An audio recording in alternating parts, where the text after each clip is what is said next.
What's up, guys? Today I'm doing a video on Overlord positioning, and we're gonna start off with CVC. I'm gonna do all three matchups. I'm not gonna talk so much about scouting in this video. It's mostly just gonna be where you want to put your overlords and why you want to put your overlords there. So CVC, the initial overlords go across the map, and this is just to give us info on what units are coming at us from our opponent. So what you want to do with these overlords is to have them in positions where the enemy units will come out from, so the entrances to their base. In this case, it's going to be this area where units can come from the third base and down this ramp, and this area where units can go down here and here. So this is where our initial overlords will go, and whenever I'm making an overlord from here, I'm always going to send it straight where I want it to go. So after we've secured the entrances to his base like this, we want to have vision on the map for potential Baneling morphs or Ling counterattacks and stuff like that. We just want some vision outside of our base. So we're going to kind of mimic what we did on this side, is we're going to put overlords on our entrances. So instead of doing them close to us, like here, we can be a bit more greedy here. We can put them like this to give us vision of when we're getting attacked and just to see where his units are, so we can position our units accordingly. So yeah, as you can see here, this gives me full vision of anything coming out from his base. I could probably have this over a little bit more to the left so I could see this area, just to be super safe. But the idea is, on whichever map you're playing on, you just want these two overlords to cover the exits from his base, so you see any Zerglings coming out.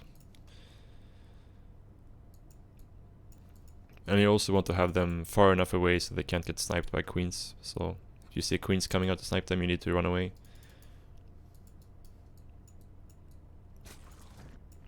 And yeah, we just keep sending. Every time we make an overlord, we send it to a key location on the map. So like a path where units would cross if they're going towards us. And in CVC, when you're playing a normal macro game, you're gonna get overlord speed eventually. And you want to spread overlords all over the map. So the more overlords you make, you're gonna spread them. And you want to start patrolling them like this to avoid them dying to corrosive bile from Ravagers.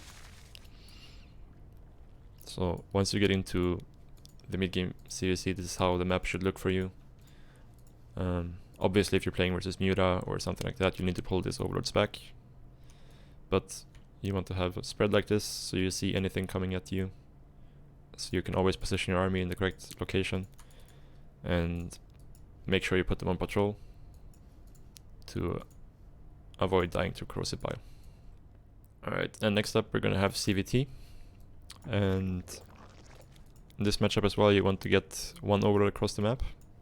You normally don't want to send two overlords across, just because if they open Viking, it's very expensive to lose two overlords. But you always want to send one across. And you also want to be scouting a bit for Turax.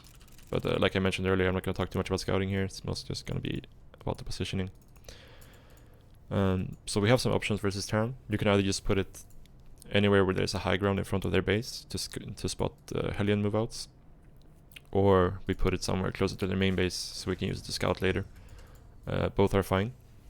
If you're playing Overlord speed, you can be a little bit more free with your Overlord and put it further away. But if you're not playing Overlord speed, you want to have it fairly close so it's easy to sacrifice.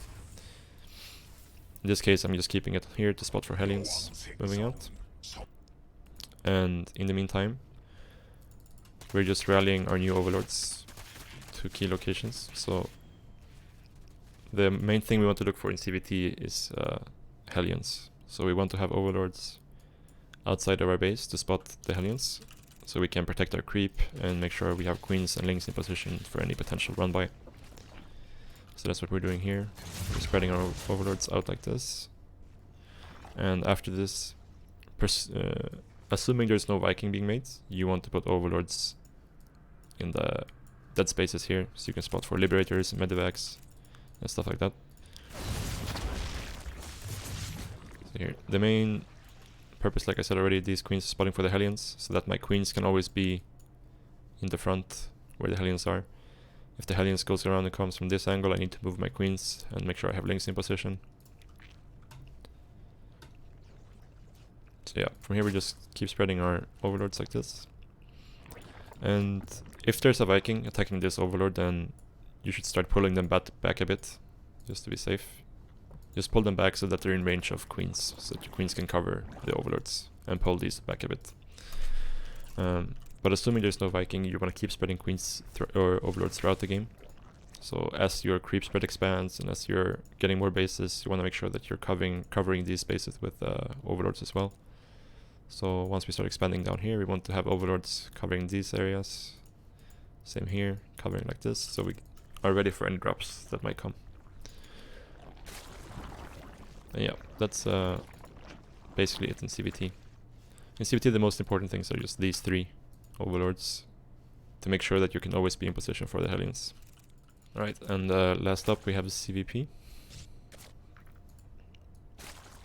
And it's fairly similar to the other matchups, but we're keeping our second overlord in the natural a bit to check for cannon rush, and then we start sending it across the map. But if we suspect that we're playing with just a Stargate opener, we gotta send it back again, because we don't want to lose two overlords. So here we see he didn't start warp gate right away, so that means we're gonna send this overlord back. And while we want to spot for our depths a bit with these overlords outside our base here, it's not super important. The main function of the overlord in CVP is just to spot for oracles and war prisms later on, because you don't need to be in position as much for the adepts as you would with, let's say, Hellions. So the main thing we're thinking about is where the oracle is going to come from. We're putting our overlords here, so we prioritize putting them here. And again, if there's a Phoenix or a Void Ray, you have to be a bit more safe with your overlord positioning. So we pull our overlords back a bit so they're in queen range. But if there was an oracle, let's say, instead of this Void Ray first, he made an oracle first, we will make sure we have overlords like this, so we can always move our queens around where they need to be to defend the oracle.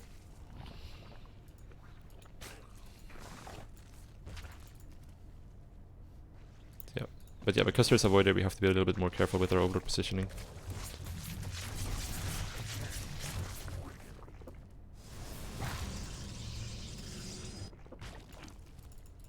And yeah, that's and similar to CVT as well. Just as you expand into the map and you secure more of the map with creep spread and bases, you want to make sure your overlord spread continues out to the sides.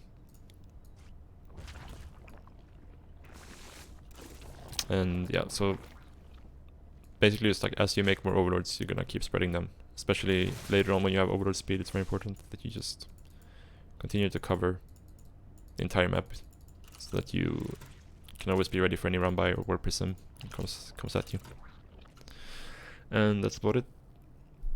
So yeah, this is a pretty short and simple video, guys, but I hope you liked it. If you have ideas for other videos you want to see, just let me know in the comments, and I'll be back later.